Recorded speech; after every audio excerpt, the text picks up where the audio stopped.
മക്കളെ welcome back to Eduport Saunya miss ആണ്. അപ്പോൾ നമ്മളെ ക്ലാസ് 7 ബേസിക് സയൻസിലെ first chapter towards a 100-fold yield അല്ലെങ്കിൽ വിളയിക്കാം 100 മേനി എന്ന് പറഞ്ഞ ഈ ഒരു ചാപ്റ്റർ വെറും 25 മിനിറ്റ് കൊണ്ട് എന്ത് ചെയ്യാണ് മിസ് പഠിപ്പിച്ചു തരാൻ പോവാണ് കേട്ടോ. ഈ 25 മിനിറ്റ് നിങ്ങൾ ശ്രദ്ധിച്ചിരുന്നു കഴിഞ്ഞാൽ ഈ ഒരു ചാപ്റ്ററിലെ ഒരു മാർക്ക് പോലും നിങ്ങൾക്ക് നഷ്ടാവില്ല.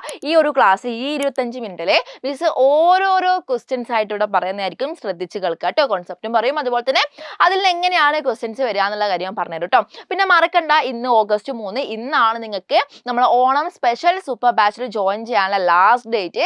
അപ്പോൾ എന്ത് ചെയ്യാം, നിങ്ങൾക്ക് ഇവിടെ റെക്കോർഡഡ് ക്ലാസ്, ലൈവ് ക്ലാസ്, അതുപോലെ തന്നെ പേഴ്സണൽ മെന്റർഷിപ്പ്, ഓരോ ചാപ്റ്ററിനും unit test with answer key, monthly weekly and monthly test ഇവിടെ ഉണ്ടാകും. അതുപോലെ തന്നെ നിങ്ങൾക്ക് എന്ത് കിട്ടും, ഇന്ന് മുതൽ നമ്മൾ ഓണം എക്സാമിൻ്റെ മോഡൽ എക്സാം എജുപോർട്ട് സ്റ്റാർട്ട് ചെയ്യാണ്. ഈ ഒരു മോഡൽ എക്സാമിൽ നിങ്ങൾക്ക് എന്ത് ചെയ്യാൻ പറ്റും, ജോയിൻ ചെയ്യാൻ പറ്റും കേട്ടോ. അപ്പം നിങ്ങൾ എന്ത് ചെയ്യുക, ഈ ഒരു നമ്പറിൽ കണക്ട് ചെയ്യാം. എല്ലാന്നുണ്ടെങ്കിൽ നമ്മുടെ ഡിസ്ക്രിപ്ഷൻ ബോക്സ് ഇപ്പം തന്നെ ഒന്ന് ഓൺ ആക്കി നോക്കി, ഇപ്പം തന്നെ ഒന്ന് ഓപ്പൺ ചെയ്ത് നോക്കി കഴിഞ്ഞാൽ അവിടെ നിങ്ങൾക്ക് ഒരു ഫസ്റ്റ് ലിങ്ക് കാണാൻ പറ്റില്ലേ, സൂപ്പർ ബാച്ചിന് ഒരു ലിങ്ക് കാണാൻ വേണ്ടി പറ്റില്ലേ, അതൊന്ന് ക്ലിക്ക് ചെയ്യുക, നിങ്ങളുടെ ഡീറ്റെയിൽസ് കൊടുക്കുക, സബ്മിറ്റ് കൊടുക്കുക. ഇത്ര മാത്രം നിങ്ങൾ ചെയ്താൽ മതി കേട്ടോ. അപ്പോൾ യെസ്, നമുക്ക് എന്ത് ചെയ്യാം, ഇനി ചാപ്റ്ററിലേക്ക് കിടക്കാം, കൂടുതൽ പറയുന്നില്ല. ഓക്കെ, അപ്പോൾ നമ്മുടെ ഫസ്റ്റ് ചാപ്റ്റർ ആയ ടുവാർഡ്സ് എ 100-fold yield അല്ലെങ്കിൽ വിളയിക്കാം 100 മേനി എന്ന് പറഞ്ഞ ചാപ്റ്റർ അല്ലേ. ഇവിടെ നിങ്ങൾ ആദ്യം ഫസ്റ്റ് പഠിക്കേണ്ട കാര്യം എന്ന് പറഞ്ഞാൽ കായിക പ്രജനനവും ലൈംഗിക പ്രത്യുൽപാദനവുമാണ്. അതായത് വെജിറ്റേറ്റീവ് പ്രൊപ്പഗേഷനും സെക്ഷൽ റീപ്രൊഡക്ഷനുമാണ്. ഇത് നിങ്ങൾ ഇങ്ങനെ തന്നെ പഠിക്കേണ്ട യാതൊരു ആവശ്യമില്ല. മിസ് ഷോർട്ട് കട്ട് ആക്കി തരാം. ഇതേ ഷോർട്ട് നോട്ട് നോക്കിക്കോ. അതായത് ഒരു ചെടിയുടെ ലീഫ്, അതുപോലെ തന്നെ സ്റ്റെം, അതുപോലെ തന്നെ അണ്ടർഗ്രൗണ്ട് സ്റ്റെം, അതായത് ഭൂകാണ്ഡം, അണ്ടർഗ്രൗണ്ട് സ്റ്റെം, പിന്നെ റൂട്ട്. ഈ 4 ഭാഗങ്ങളിൽ നിന്നുമാണ് അടുത്തൊരു തൈച്ചെടി ഉണ്ടാവുന്നെങ്കിൽ ഈ ഒരു പ്രോസസ്സിനെയാണ് നമ്മൾ കായിക പ്രജനനം, മിസ് ഷോർട്ടാക്കിയിട്ട് ചെയ്യുന്നുള്ളൂ, കായിക പ്രജനനം അല്ലെങ്കിൽ വെജിറ്റേറ്റീവ് പ്രൊപ്പഗേഷൻ എന്ന് പറയാൻ കാരണം എന്തുകൊണ്ടായിരിക്കും ഈ പേര് വന്നത്? ഈ 4 ഭാഗങ്ങളെ നമ്മൾ വെജിറ്റേറ്റീവ് പാർട്സ് അല്ലെങ്കിൽ കായിക ഭാഗങ്ങൾ എന്നാണ് പറയാ. ഇനി നിങ്ങളോട് മറ്റൊരു ക്വസ്റ്റ്യൻ ചോദിക്കാം, ഇത് സെക്ഷൽ റീപ്രൊഡക്ഷൻ ആണോ എസെക്ഷൽ റീപ്രൊഡക്ഷൻ ആണോ, ലൈംഗികമാണോ അലൈംഗികമാണോ? ഇത് അലൈംഗികമാണ്. ഇതെന്താണ്? ഇത് അലൈംഗികമാണ്, അല്ലെങ്കിൽ എസെക്ഷൽ റീപ്രൊഡക്ഷൻ ആണ്.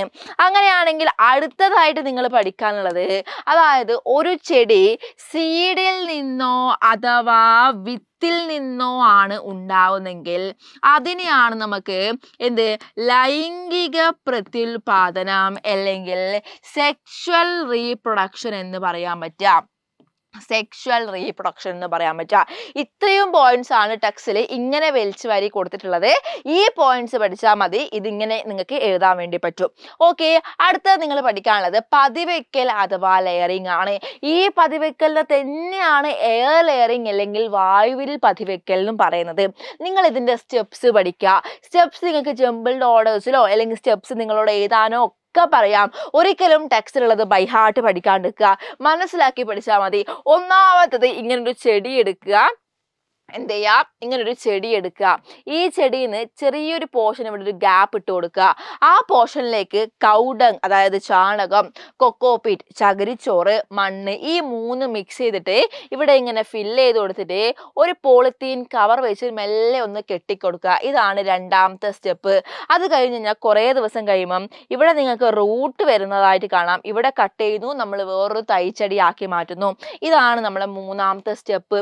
ഈ സ്റ്റെപ്പ് നിങ്ങൾക്ക് ഘട്ടം 1, ഘട്ടം 2, ഘട്ടം 3 അല്ലേ, അതായത് സ്റ്റേജ് 1, സ്റ്റേജ് 2, സ്റ്റേജ് 3 എന്ന് പറഞ്ഞിട്ട് എന്ത് ചെയ്യാൻ പറ്റും, കാണാൻ പറ്റുന്നുണ്ട്. അപ്പം നിങ്ങൾ എന്ത് ചെയ്താൽ മതി, യെസ്, ഇത് ഇങ്ങനെ ഒന്ന് വരക്കുന്നത് ഓർത്ത് വെച്ചാൽ മതി, നിങ്ങൾക്ക് ഈ സ്റ്റേജ് എന്ത് ചെയ്യാൻ പറ്റും, ഓർമ്മിക്കാൻ പറ്റും. അടുത്തതാണ് പതിവയ്ക്കൽ. എന്താണ്? മാതൃസസ്യത്തിന്റെ കമ്പുകളിൽ വേര് മുളപ്പിച്ച ശേഷം ആ ഭാഗം മുറിച്ചു നട്ട് പുതിയ തൈകൾ ഉണ്ടാക്കുന്ന രീതിയാണ് പതിവയ്ക്കൽ. Layering is the practice of producing plantlets by cutting and planting the stem of a mother plant after generating roots from it. Okay, അടുത്തത് എന്താണ് സെർപ്പന്റൈൽ ലെയറിംഗ് അല്ലെങ്കിൽ എന്താണ് നാഗപതിവയ്ക്കൽ? ഇത് നിങ്ങൾ മനസ്സിലാക്കേണ്ടത്. എന്താണ് നാഗപതിവയ്ക്കൽ അല്ലെങ്കിൽ എന്താണ് സെർപ്പന്റൈൽ ലെയറിംഗ്? ഈ ഒരു പിക്ചറിൽ തന്നെ ഉണ്ട് അല്ലേ. ഫോർ എക്സാമ്പിൾ നിങ്ങൾ പെപ്പർ പ്ലാന്റ് അല്ലെങ്കിൽ കുരുമുളക് ചെടി എടുത്താൽ മതി. വള്ളിയല്ലേ, ക്രീപ്പർ അല്ലേ, അല്ലെ ഇങ്ങനെ പോകുന്ന വള്ളിയല്ലേ. അപ്പൊ താഴത്തെ ഭാഗം നമ്മൾ മണ്ണിട്ട് മൂടുന്നു. കുറേ ദിവസം കഴിയുമ്പോൾ നമുക്ക് അവിടെ വേര് കാണാൻ പറ്റും. അപ്പൊ ഈ ഒരു പോർഷൻ കട്ട് ചെയ്തിട്ട് നമ്മൾ വേറൊരു ചെടിയാക്കി മാറ്റുന്നു. അപ്പൊ ഇതിനെയാണ് നമ്മൾ സെർപ്പന്റൈൻ ലെയറിങ് അല്ലെങ്കിൽ നാഗപതിവെക്കൽ എന്ന് പറയാ. ഇവിടെ നിങ്ങൾ മനസ്സിലാക്കേണ്ട കാര്യം എക്സാമ്പിൾസ് ആണ് ഇമ്പോർട്ടൻറ്റ്. നിങ്ങളോട് കുറേ സാധനങ്ങൾ വന്നിട്ട് എയർ ലെയറിങ്ങും സെർപ്പന്റൈൻ ലെയറിങ്ങിന്റെ എക്സാമ്പിൾസ് കണ്ടെത്താൻ പറയും. അതായത് പതിവെക്കൽ അല്ലെങ്കിൽ വായുവിൽ പതിവെക്കലിന്റെയും നാഗപതിവെക്കലിന്റെയും എക്സാമ്പിൾസ് പറയാൻ പറയും. ഈ ഒരു എക്സാമ്പിൾസ് കിട്ടാൻ വേണ്ടി നിങ്ങൾ സ്ക്രീൻഷോട്ട് എടുക്കേണ്ട കാര്യമൊന്നുമില്ല. ഈ ഒരു നോട്ട് കിട്ടാൻ വേണ്ടിയിട്ട് നിങ്ങൾ ഡിസ്ക്രിപ്ഷൻ ബോക്സിൽ നിന്ന് ചെക്ക് ചെയ്ത് കഴിഞ്ഞാൽ രണ്ടാമത്തെ ലിങ്ക് ഉണ്ടാകും ഫോർ നോട്ട്സ് അല്ലെങ്കിൽ A+ ഗ്രൂപ്പ് എന്ന് പറഞ്ഞില്ല. A+ ഗ്രൂപ്പിൽ നിങ്ങൾക്ക് എല്ലാ നോട്ട്സും കിട്ടുന്നതായിരിക്കും കേട്ടോ. അപ്പൊ നാഗപതിവെക്കൽ അല്ലെങ്കിൽ അതായത് സെർപ്പന്റൈൻ ലെയറിങ് അല്ലെങ്കിൽ വായുവിൽ പതിവെക്കൽ എയർ ലെയറിങ്ങിന്റെ എക്സാമ്പിൾസ് ഇവിടെ കൊടുത്തിട്ടുണ്ട് മിസ്. അപ്പൊ രണ്ടാമതാണ് ഗ്രാഫ്റ്റിംഗ് അല്ലെങ്കിൽ കമ്പൊട്ടിക്കൽ. ഇവിടെയും നിങ്ങൾക്ക് സ്റ്റെപ്സ് പഠിക്കാനുണ്ട്. അപ്പൊ ഇവിടെ നിങ്ങൾ ഈ സ്റ്റെപ്സ് നിങ്ങൾ എന്ത് ചെയ്താൽ മതി, ബൈ ഹാർട്ട് പഠിക്കേണ്ട യാതൊരു ആവശ്യമില്ല, ഓർത്ത് വെക്കുക. ആദ്യം നമ്മളൊരു ചെടി എടുക്കുന്നു, അതിന് നമ്മൾ കട്ട് ചെയ്യുന്നു. രണ്ടാമത് ഇവിടെ ഒരു V ഷേപ്പിൽ കട്ട് ചെയ്യുന്നു. മൂന്നാമത്തെ വേറൊരു ചെടി എടുത്തിട്ട് അതിനിങ്ങനെ കൂർത്ത ഷേപ്പിൽ കട്ട് ചെയ്യുക. അപ്പൊ V ഷേപ്പിൽ കട്ട് ചെയ്ത ചെടീന്റെ ഉള്ളിൽ നമ്മളെ കൂർത്ത ഷേപ്പ് വെച്ചിട്ട് ഇവിടെ എന്ത് ചെയ്യുന്നു, ഇവിടെ ഇങ്ങനെ ബൈൻഡ് ചെയ്ത് കൊടുക്കുന്നു. കുറേ ദിവസം കഴിയുമ്പം അവിടെ മുള വരുന്നതായിട്ട് കാണാൻ പറ്റും. ഇതാണ് നമ്മളെ കമ്പൊട്ടിക്കൽ അല്ലെ ഗ്രാഫ്റ്റിംഗ്. ഇവിടെ ശ്രദ്ധിക്കേണ്ട കാര്യം എല്ലാ നാടൻ വെറൈറ്റീസിനെയും എല്ലാ നാടൻ ചെടികളെയും നമ്മൾ എന്താ പറയാ, റൂട്ട് സ്റ്റോക്ക് എന്നാ പറയാ. റൂട്ട് സ്റ്റോക്ക് മലയാളം ഇംഗ്ലീഷ് ഒക്കെ സെയിം ആണ് കേട്ടോ. റൂട്ട് സ്റ്റോക്ക് എന്നാ പറയാ. എന്ത് പറയും, റൂട്ട് സ്റ്റോക്ക്. അങ്ങനെയാണെങ്കിൽ നമ്മൾ പുറത്തുനിന്ന് ആരെ കൊണ്ടുവരുന്നു അല്ലേ, പുറത്തുനിന്ന് ആരെ നമ്മൾ ഗസ്റ്റ് ആയിട്ട് വിളിക്കുന്നു, അയാളെ നമ്മൾ എന്ത് പറയും, സയൺ എന്ന് പറയും. പുറത്തുനിന്ന് ആരെ നമ്മൾ ഗസ്റ്റ് ആയിട്ട് വിളിക്കുന്നു, അയാളെ നമ്മൾ എന്ത് പറയും, സയൺ എന്ന് പറയും. ഏതൊരു നാടൻ വെറൈറ്റി എന്താണ്, റൂട്ട് സ്റ്റോക്ക് ആണ്. പുറത്തുനിന്ന് വരുന്ന ആളെ എന്താണ്, സയൺ ആണ്. ഓക്കെ, അങ്ങനെയാണെങ്കിൽ ഗ്രാഫ്റ്റിംഗ് എന്താണെന്നുള്ള കാര്യം ഒന്ന് പഠിച്ചു വെക്കുക. ഇനി ഈ ചിത്രം യെസ്, ഇത് ബഡ്ഡിംഗ് ആണ് അല്ലെങ്കിൽ മുകുളനമാണ്. ഒരു ചെടിയിൽ തന്നെ വ്യത്യസ്ത നിറം പൂക്കളെ നമുക്ക് ചെയ്യാൻ പറ്റും. ഏതിലെ കൂടിയാ, ബഡ്ഡിങ്ങിലെ കൂടെ അല്ലെങ്കിൽ മുകുളനത്തെ കൂടെ. അപ്പം ഇതിനും എന്തുണ്ട്, സ്റ്റെപ്സ് ഉണ്ട്. അപ്പൊ കണ്ടോ, ഒന്നാം സ്റ്റെപ്പ്, ഒരു ട്രീ എടുക്കുന്നു. ആ ട്രീയിൽ ചെറുതായിട്ട് ട്രീയോ പ്ലാന്റോ എന്തെങ്കിലും എടുക്കുക, ചെറുതായിട്ടൊരു കട്ട് വരുത്തിച്ചു കൊടുക്കുക അല്ലേ, കട്ട് വരുത്തിക്കുന്നു. മൂന്നാമത്തെ സ്റ്റെപ്പിൽ നമുക്ക് വേണ്ടുന്ന ചെടീനെ മൊട്ട് നമ്മൾ ഇങ്ങനെ വെക്കുന്നു. മൊട്ട് വെക്കുമ്പോൾ ശ്രദ്ധിക്കേണ്ട കാര്യം, മൊട്ട് കുറച്ച് പുറത്തോട്ടേക്ക് ആക്കിയിട്ട് വേണം വെക്കാൻ അല്ലേ. എന്നിട്ട് നമ്മൾ പോളിത്തീൻ കവർ കൊണ്ട് കവർ ചെയ്യുന്നു. നാലാമത്തെ സ്റ്റെപ്പിൽ എന്താണ്, അവിടെ ഒരു ചെറിയൊരു ചെടി മുളച്ചതായിട്ട് കാണാൻ പറ്റും. ഇതാണ് നാലാമത്തെ സ്റ്റെപ്പ്. ഇതാണ് ബഡ്ഡിങ് അല്ലെങ്കിൽ മുകുളനം. ഇവിടെയും നാടൻ വെറൈറ്റി റൂട്ട് സ്റ്റോക്ക് എന്നും പുറത്തുനിന്ന് കൊണ്ടുവരുന്ന മൊട്ടിനെ എന്താണ്, സയൺ അല്ലെങ്കിൽ പുറത്തുനിന്ന് കൊണ്ടുവരുന്ന ആളെ സയൺ എന്നാണ് പറയാം. ഓക്കെ, അപ്പൊ അത് കഴിഞ്ഞു. ഇത് നിങ്ങൾ ഒരു പാർട്ടായി പഠിക്കാം. ഓക്കെ, ഇതാണ് നമ്മൾ ഒരു പാർട്ട്. ഓക്കെ, രണ്ടാമതായിട്ട് പഠിക്കാനുള്ളത് ആർട്ടിഫിഷ്യൽ പോളിനേഷൻ അല്ലെങ്കിൽ കൃത്രിമ പരാഗണമാണ്. ഈ ഒരു കൃത്രിമ പരാഗണം പഠിക്കുന്നതിന് മുന്നേ നിങ്ങൾ അറിഞ്ഞിരിക്കേണ്ടതാണ്, അതായത് എന്താണ് സെൽഫ് പോളിനേഷൻ, എന്താണ് സ്വപരാഗണം, എന്താണ് ക്രോസ് പോളിനേഷൻ, എന്താണ് പരപരാഗണം. ഈ സെൽഫ് പോളിനേഷൻ എന്ന് പറഞ്ഞാൽ എന്താണ്, ഒരു ചെടിയിൽ നിന്ന് ആ ചെടിയിലേക്ക് തന്നെ എന്താ പോളിനേഷൻ അല്ലെങ്കിൽ പരാഗണം നടത്തുന്നതിനെയാണ് നമ്മൾ സെൽഫ് പോളിനേഷൻ അല്ലെങ്കിൽ എന്താ, സ്വപരാഗണം എന്ന് പറയാം. ഇനി ക്രോസ് പോളിനേഷൻ അല്ലെങ്കിൽ പരപരാഗണം എന്ന് പറഞ്ഞാൽ എന്താ, ഒരു ചെടിയിൽ നിന്ന് മറ്റൊരു ചെടിയിലേക്ക് പോകുന്നത് അല്ലെ, ഒരു ചെടിയിൽ നിന്ന് മറ്റൊരു ചെടിയിലേക്ക് പോകുന്നതിനെയാണ് നമ്മൾ ക്രോസ് പോളിനേഷൻ അല്ലെങ്കിൽ പരപരാഗണം എന്ന് പറയാം. ഇനി നിങ്ങൾ ആർട്ടിഫിഷ്യൽ പോളിനേഷൻ എന്ത് ചെയ്യാൻ നോക്കുക. അതായത് ആർട്ടിഫിഷ്യൽ പോളിനേഷൻ എന്ന് പറഞ്ഞാൽ ഒന്നാമത് നമ്മൾ എന്ത് ചെയ്യുന്നു, ഒരു പൂവ് എടുക്കുന്നു. ആ പൂവിലുള്ള കേസരങ്ങൾ അഥവാ ഇംഗ്ലീഷ് മീഡിയംകാർ ശ്രദ്ധിക്കുക, ആ പൂവിലുള്ള സ്റ്റേമൻസ് നമ്മൾ കളക്ട് ചെയ്യുന്നു. എന്നിട്ടോ രണ്ടാമതായിട്ട് നമ്മൾ എന്താ ചെയ്യുന്നത്, യെസ്, ആ പൂവിന് നമ്മൾ കെട്ടിവെക്കുന്നു. മൂന്നാമത് നമ്മൾ വേറൊരു ചെടീൻ്റെ അടുത്ത് പോകുന്നു. ആ പൂവിലുള്ള പരാഗരേണുക്കൾ അല്ലെങ്കിൽ പോളൻ ഗ്രെയിൻസ് നമ്മൾ കളക്ട് ചെയ്യുന്നു. ആ പഴയ പൂവിൽ നമ്മൾ എന്ത് ചെയ്യുന്നു, മെല്ലെ അത് വെച്ചു കൊടുക്കുന്നു. പഴയ പൂവ് നമ്മൾ കെട്ടിയിടുന്നു. ഇതാണ് ഇതിൻ്റെ സ്റ്റെപ്സ്.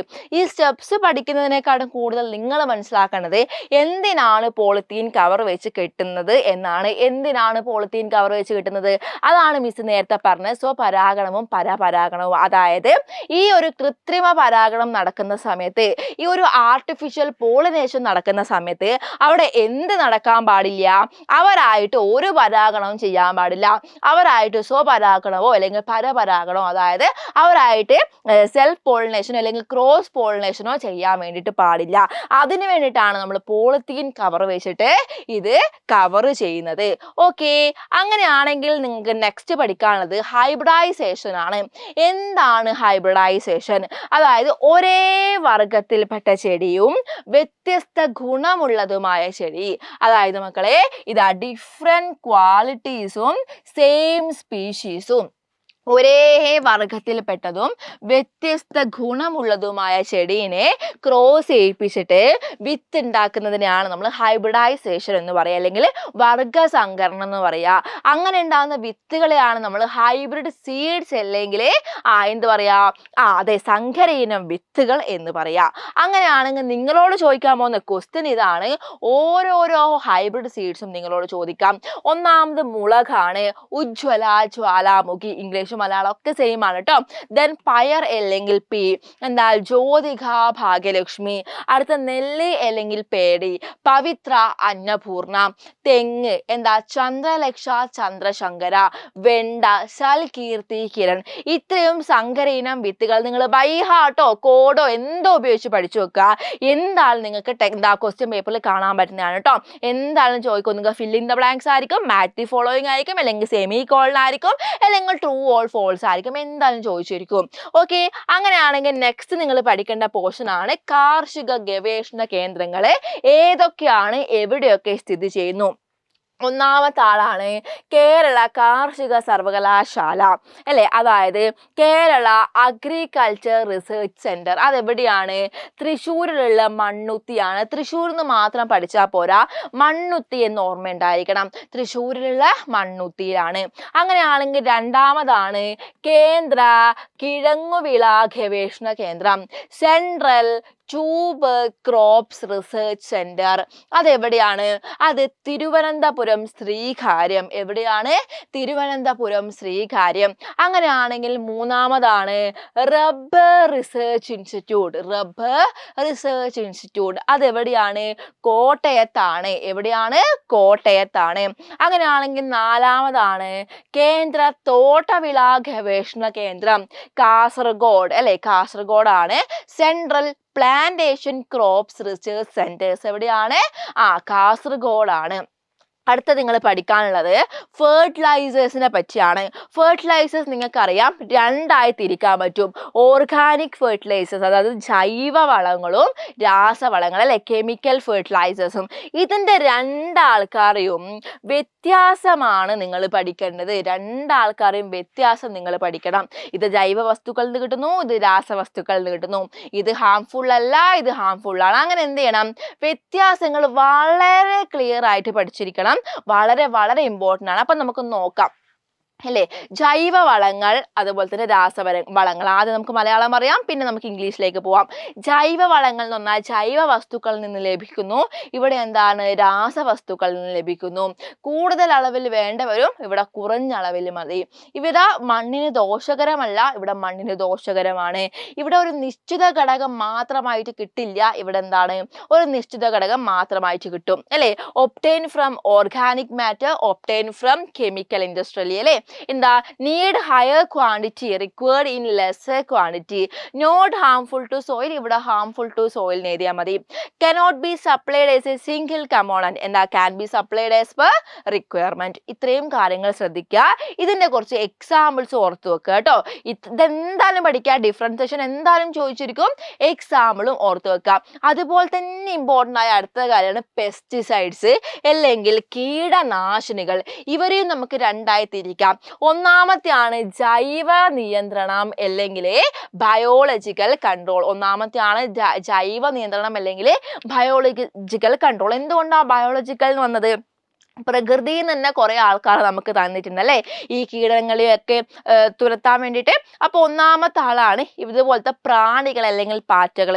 ഫോർ എക്സാമ്പിൾ വട്ടച്ചാഴി അല്ലെങ്കിൽ ലേഡി ബഗ്, ട്രൈക്കോഗ്രാമ എന്ന് പറഞ്ഞ മറ്റൊരു പ്രാണി. ഇതൊക്കെ എന്ത് ചെയ്യും, നമ്മളെ ചെടികളിൽ വരുന്ന രോഗങ്ങളൊക്കെ അല്ലെങ്കിൽ അല്ലെങ്കിൽ എന്താ വേംസിനൊക്കെ തിന്ന് നശിപ്പിക്കും. അതിൽ തന്നെ ഫ്രോഗ് വരും, എർത്ത് വേം വരും, ഒക്കെ വരും കേട്ടോ. ഇതിനാണ് ബയോളജിക്കൽ കൺട്രോൾ അല്ലെങ്കിൽ ജൈവ നിയന്ത്രണം എന്ന് പറയാ. രണ്ടാമത്തെയാണ് യാന്ത്രിക നിയന്ത്രണം അല്ലെങ്കിൽ എന്താ മെക്കാനിക്കൽ കൺട്രോൾ. ഇത് നമ്മളായിട്ട് ഉണ്ടാക്കുന്ന ഒരു കെണിയാണ്. കുറച്ച് തുളസി ചെടി എടുക്കുന്നു, അതായത് തുളസി ഇല എടുക്കുന്നു, ഒരു പ്ലേറ്റിൽ നമ്മൾ നന്നായിട്ട് ക്രഷ് ചെയ്തിടുന്നു. ആ മണം കൊണ്ട് ഈച്ചകളും പ്രാണികളും ഒക്കെ വന്നിട്ട് എന്ത് ചെയ്യും, ആ പ്രാണിയും ഈച്ചയൊക്കെ ചത്തുപോകും. ഇത് നമ്മളായിട്ട് ഉണ്ടാക്കുന്നത് കൊണ്ടാണ് ഇതിനെ മെക്കാനിക്കൽ കൺട്രോൾ അല്ലെങ്കിൽ യാന്ത്രിക നിയന്ത്രണം എന്ന് പറയാൻ കാരണം. ഓക്കെ, അടുത്ത നിങ്ങൾക്ക് കുറച്ച് കീടനാശിനികളുടെ പേരൊക്കെ നിങ്ങൾക്ക് പഠിക്കാറുണ്ട്, അതൊക്കെ ടെക്സ്റ്റിലുണ്ട്, ഒന്ന് വായിച്ചു നോക്കിയോ കേട്ടോ, വായിച്ചു നോക്കുക. ഇനി നിങ്ങൾ നെക്സ്റ്റ് പഠിക്കേണ്ട ഇമ്പോർട്ടൻ്റ് ആയിട്ടുള്ളതാണ് അഗ്രികൾച്ചർ സെക്ടേഴ്സ്. ഒന്നാമത് ഈ പട്ടുനൂൽ പുഴുവിനെ വളർത്തലിനെയാണ് നമ്മൾ സെറികൾച്ചർ എന്ന് പറയുക. പുഷ്പകൃഷി അല്ലേ, അതായത് പൂവ് വളർത്തലിനെയാണ് നമ്മൾ ഫ്ലോറികൾച്ചർ എന്ന് പറയുക. അത് കഴിഞ്ഞാൽ നമ്മൾ തേനീച്ചനെ വളർത്തലിനെയാണ് നമ്മൾ എപ്പികൾച്ചർ എന്ന് പറയുക. പിന്നെന്താണ്, ഫിഷ് വളർത്തലിനെയാണ് നമ്മൾ പിസികൾച്ചർ എന്ന് പറയുക. അത് കഴിഞ്ഞാൽ നമുക്ക് കന്നുകാലി വളർത്തലിനെയാണ് നമ്മൾ ലൈവ് സ്റ്റോക്ക് ഫാമിംഗ് എന്ന് പറയാം. അത് കഴിഞ്ഞാൽ എന്താണ്, നമ്മൾ ഇപ്പൊ കോഴികൾ പക്ഷികളൊക്കെ വളർത്തുന്നതിനാണ് നമ്മൾ പൗൾട്രി ഫാമിംഗ് എന്ന് പറയാം. അത് കഴിഞ്ഞ് മഷ്റൂം കൾച്ചർ, മഷ്റൂമിനെ വളർത്തലിനാണ് നമ്മൾ മഷ്റൂം കൾച്ചർ എന്ന് പറയാ. ദെൻ ക്യൂണി കൾച്ചർ എന്ന് പറഞ്ഞാൽ മുയലിനെ വളർത്തലിനാണ് നമ്മൾ ക്യൂണി കൾച്ചർ എന്ന് പറയാ. ഇത്രയാണ് നിങ്ങൾക്ക് ഈ ഒരു ചാപ്റ്ററിൽ പഠിക്കാനുള്ളത്. മിസ് ഓരോ സാധനം നിങ്ങൾക്ക് പാർട്ടായിട്ട് തന്നെ പഠിപ്പിച്ചു തന്നിട്ടുണ്ട്. ക്വസ്റ്റ്യൻസ് എങ്ങനെ വരുമെന്നും പറഞ്ഞു തന്നിട്ടുണ്ട്. കൃത്യമായിട്ട് കാണുക, കൃത്യമായിട്ട് പഠിക്കുക കേട്ടോ. നിങ്ങൾ 6ാം ക്ലാസ്സിൽ നിന്ന് 7ാം ക്ലാസ്സിലേക്ക് വന്ന മക്കളാണ്. നിങ്ങൾ ഫസ്റ്റ് 7ാം ക്ലാസ്സിലെ എക്സാം ആണ്. നിങ്ങൾക്ക് കുറച്ച് ടഫായിട്ടൊക്കെ തോന്നാം, കുറച്ച് വോളിയൊക്കെ കൂടിയ പോലെ തന്നെ തോന്നാം. നിങ്ങൾ എന്ത് മനസ്സിലാക്കണം, നിങ്ങളെപ്പോലെ തന്നെ എല്ലാവരും എക്സാം ചെയ്യുന്നുണ്ട്. നിങ്ങളെ മാക്സിമം സപ്പോർട്ട് ചെയ്യാൻ ഞങ്ങൾ ഇവിടെ ഉണ്ട്. നിങ്ങൾക്ക് ഞങ്ങളുടെ ചാനലൊക്കെ നോക്കിക്കഴിഞ്ഞാൽ കുറേ അധികം ക്വസ്റ്റ്യൻസും കുറേ അധികം വീഡിയോസും ഒക്കെ കാണാൻ പറ്റും. മക്കളെ എക്സാം എടുത്തു. ഇന്ന് നമ്മൾ എജുപോർട്ടിലെ മോഡൽ എക്സാം സ്റ്റാർട്ട് ചെയ്യാണ്. ഈ ഒരു മോഡൽ എക്സാമിൽ നിങ്ങൾക്ക് പങ്കെടുക്കണം എന്നുണ്ടെങ്കിൽ വേഗം തന്നെ സൂപ്പർ ബാച്ചിലേക്ക് ജോയിൻ ചെയ്തോളൂ. കൂടെ നിങ്ങൾക്ക് record class, live class, doubt clearance, അതുപോലെ തന്നെ മെന്റർ സപ്പോർട്ട്, പ്ലസ് എല്ലാ കാര്യങ്ങളും, അതായത് നിങ്ങൾക്ക് വേണ്ട unit test, monthly test, weekly test ഒക്കെ നിങ്ങൾക്ക് എന്ത് കിട്ടും, ഇവിടെ കിട്ടുന്നതായിരിക്കും കേട്ടോ. ഓക്കെ, അപ്പൊ നെക്സ്റ്റ് വീഡിയോ ആയിട്ട് വരാം. അപ്പോൾ ഈ ഒരു വീഡിയോ നിങ്ങൾക്ക് മനസ്സിലായിട്ടുണ്ടെങ്കിൽ, മിസ്സിന്റെ പേര് നിങ്ങൾക്ക് അറിയാമെങ്കിൽ എന്ത് ചെയ്യാം, മിസ്സിന്റെ പേര് കമന്റ് ചെയ്തിട്ട് ജസ്റ്റ് സെറ്റ് എന്ന് കമന്റ് ചെയ്യാം കേട്ടോ. ഓക്കെ, ഈ ഒരു വീഡിയോ കഴിഞ്ഞു. എന്ത് ചെയ്യാം, നമുക്ക് അടുത്തൊരു വീഡിയോ ആയിട്ട് കാണാം. അതുവരെ ബൈ.